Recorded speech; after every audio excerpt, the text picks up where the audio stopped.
ሰላም ሰላም እንግዲህ በቲክቶክ ጦርነቱ እንደቀጠለ ይገኛል። በነ ዋንትያ ተጀመረ በነ ጃኒ እየቀጠለ ይመስላል።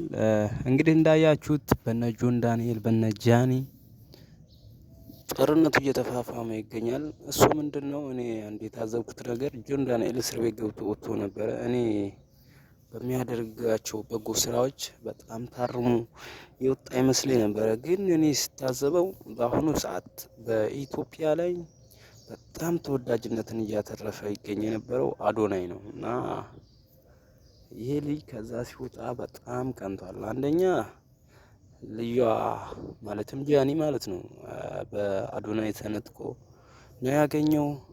ሁለተኛ ላይ አዶናይ በጣም ተወዳጅነትን አትርፎ ሃይ ሌቭል ላይ ደርሷል። በፎሎወርም ቢሆን እንደዚሁም በተወዳጅነትም ቢሆን እሱ ያስብ የነበረው ኢትዮጵያ ላይ ራሱን እንደ ንጉስ ቲክታከር ከሱ በላይ ቲክታከር እንደሌለ አድርጎ ነበር የሚያስበው ሳይታሰር በፊት።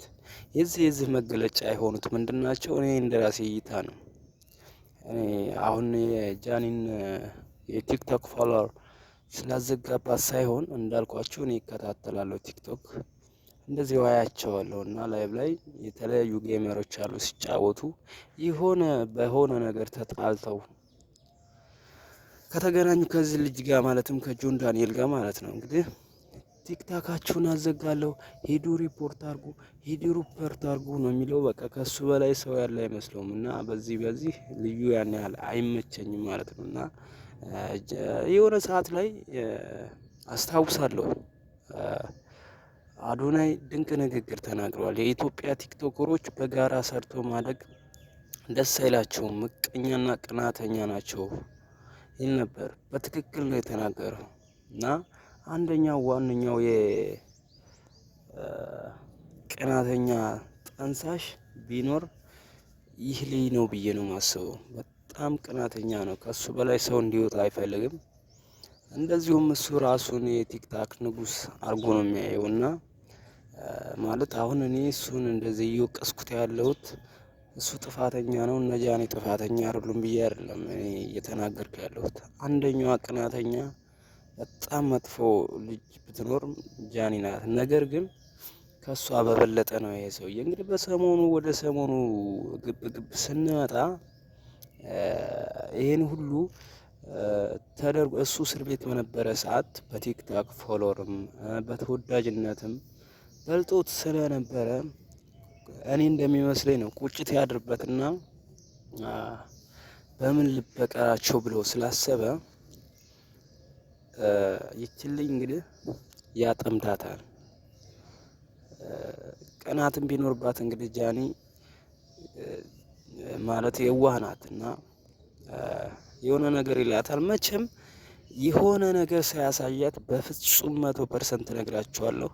እሷ ደውላ እሱ ጋር እወድሃለሁ የተለያየ ነገር ሽንት ቤት ገብታ አታወራውም። በፍጹም ነው የምነግራችሁ። በፍጹም የሆነ ነገር ለማጥመድ የዋህነቷን ተጠቅሞ ገብቶ ሲያዋራት እውነቱን መስሏት ነው እንጂ ፊት የሰጠችው በጭራሽ እሷ ቀድማ ትደውልለትም። ለምን 100% አልነግራችሁም? እና ይሄን ተጠምዶ ነው ቪዲዮ ምናምን መረጃ እያለው ብሎ እንትን ያለው። ይልቁንስ አርፎ ስራውን ቢሰራ ኖሮ ትልቅ ደረጃ ይደርስ ነበር። የኢትዮጵያ ሕዝብ ግን እንዳነሳ መጣል የሚያውቅበታል። እና ተጠንቅቆ ስራውን ቢሰራ እኔ በጣም አሪፍ የሚሆን ይመስለኛል። ነገር ግን በአዶናይ ስንነሳ የምሬን ነው የምላችሁ እንደዛ አይነት ክብር ማንም ወንድ ልጅ የማይሰጣት ነው ሲሰጣት የነበረው ለጃኒ። ነገር ግን እንደዛ አይነት ነገር ሲሰራበት ትልቅ የመከፋት ስሜት ይሰማል እና በጣም ያሳዝናል። ነገር ግን እኔ ጆን ዳንኤል ተግባር ምንም አልተመቸኝም። አሁን እየሰራ ያለው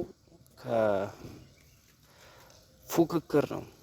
ሰው አልገባውም እንጂ እዚህ ቦታ ሄዶ እንደዚህ ረዳው የሚለው ከአዶናይ ጋር እየተፎካከረ ነው ያለው። መፎካከሩ አሪፍ ነው፣ ግን በጥላቻ መልኩ ባይሆን አሪፍ ነው። ከሱ በላይ ሰው እንዲወጣ አይፈልግም። በጣም ቅናተኛ ነው፣ ምቀኛ ነው እና ይህ ነገር እንዴት ነው የሚፈታው እናያለን እስኪ።